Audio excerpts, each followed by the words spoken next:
Hi, and welcome to another watch list.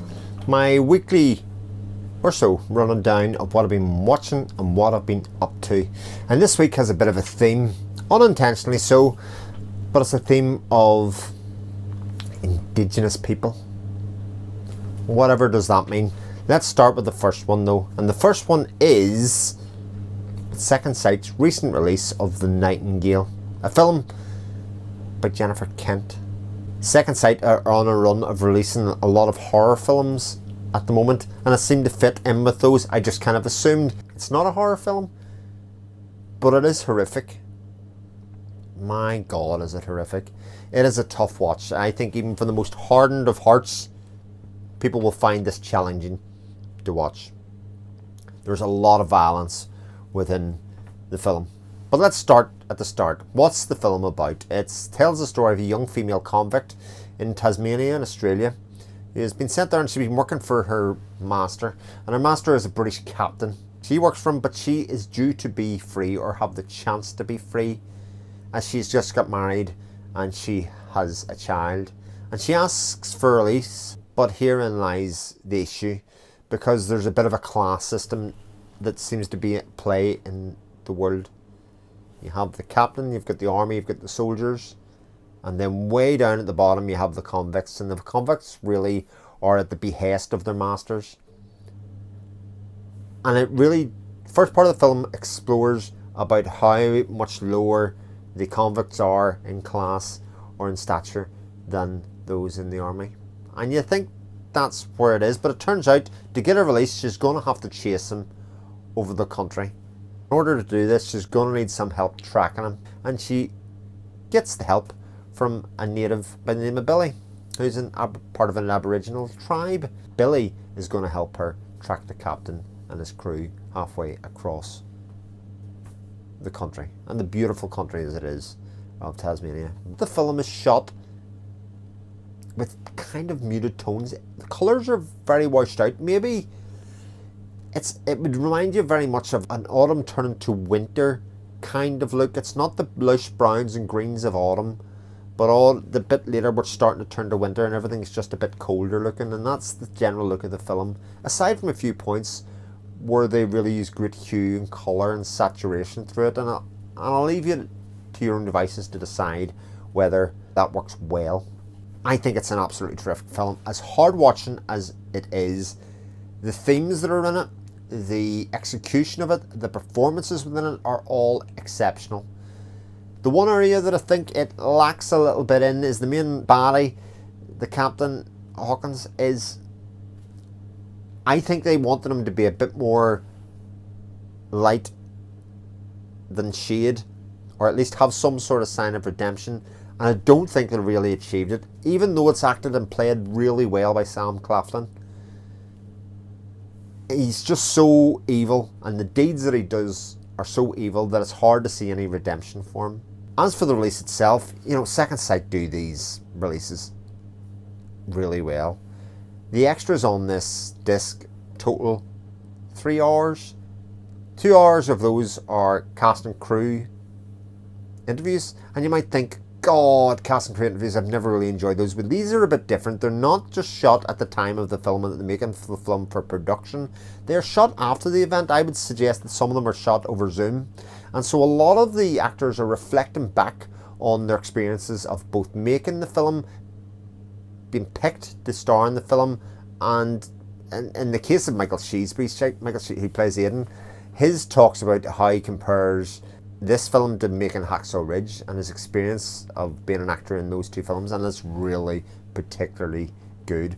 But I have to say, all of the interviews are great. There's also a really good video essay that's been commissioned for this that is basically telling you a bit more about the setting, the kind of time and setting, what was going on as the war at the time between people, and how the Indigenous people were nearly removed from the face of the earth by the murder and the etc. that went on around that time. So difficult watch, really difficult themes, but I think a really great movie, and one you should definitely check out. Well, movie number 2 is a film that I probably should have seen years ago. It's a Terrence Malick film, so if I tell you Terrence Malick, I tell you Indigenous, you'll probably realise what film it is if you have seen it. But this one is, again, one that I kind of had misapprehensions about before I went to watch it, and that is The New World.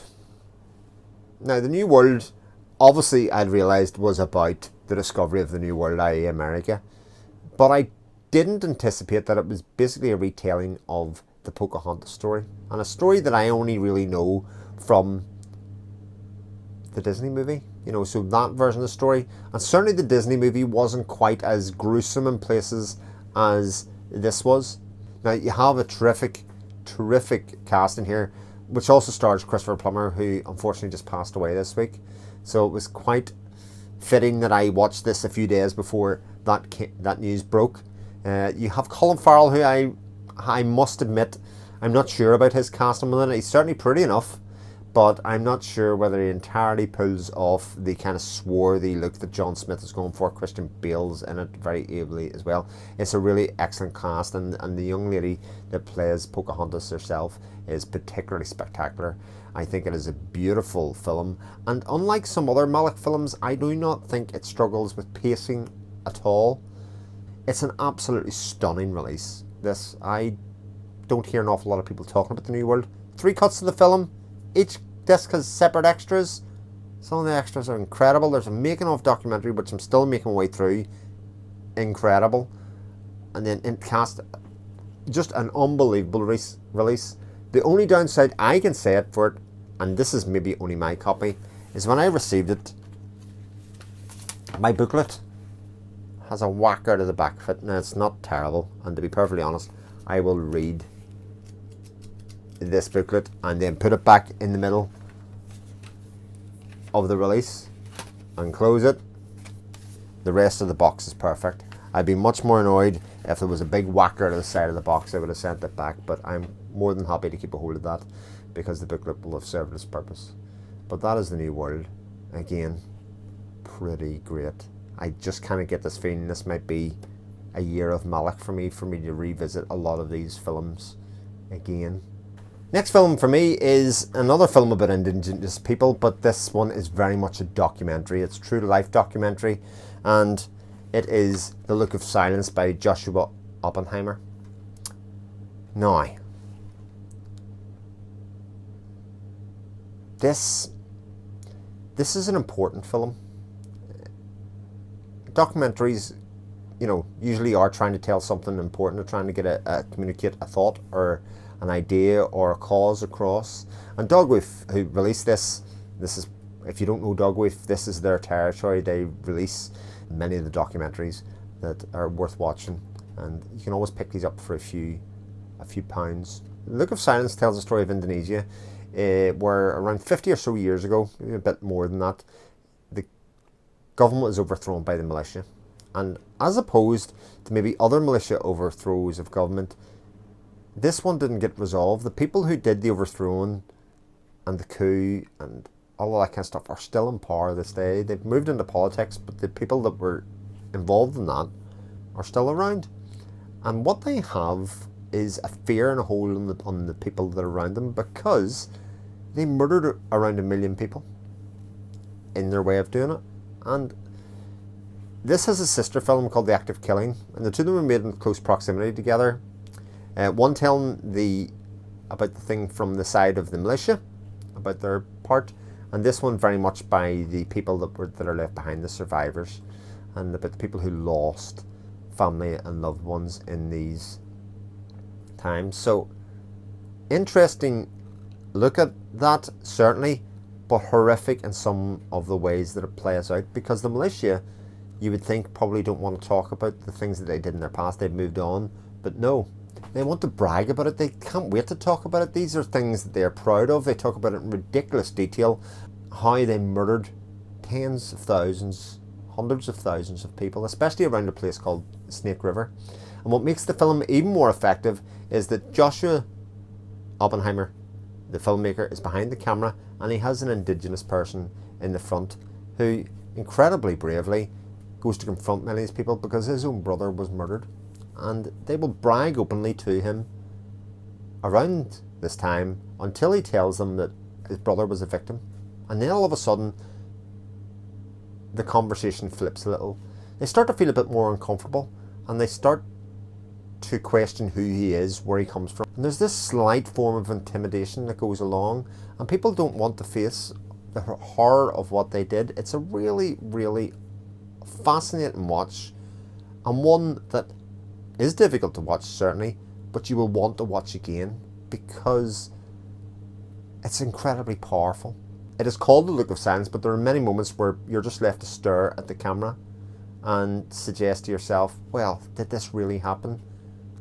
What are these people thinking? That silence is the bit where you fill in and think, well, what is happening here in the minds of the people that are doing it? An utterly fascinating release. It is packed full of extras. It has an incredible interview with Louis Theroux, Joshua Oppenheimer, and the Indonesian person whose brother was murdered. It's just a terrific disc. The only bad thing that I could say about it is in the booklet again. And this may just be mine, but I somehow think not. This booklet is really interesting, gives me loads of background in it, but the pages are printed kind of back to front, and if anybody has this, they can confirm it. It took me a while to work out what page linked to which page coming next, because it kind of went to the end of one page and then nearly jumped 3 pages next to get the next. I put it together, and it's probably a printing error, but they do have numbers at the bottom of the pages. I can't work it out. A minor error, or a minor concern, because it is a terrific release otherwise, and one that you'll probably be able to pick up for a few pounds. It's even bundled with the other release, The Art of Killing, so definitely do check that out. The next film is another film about Indigenous people, but this one's a little bit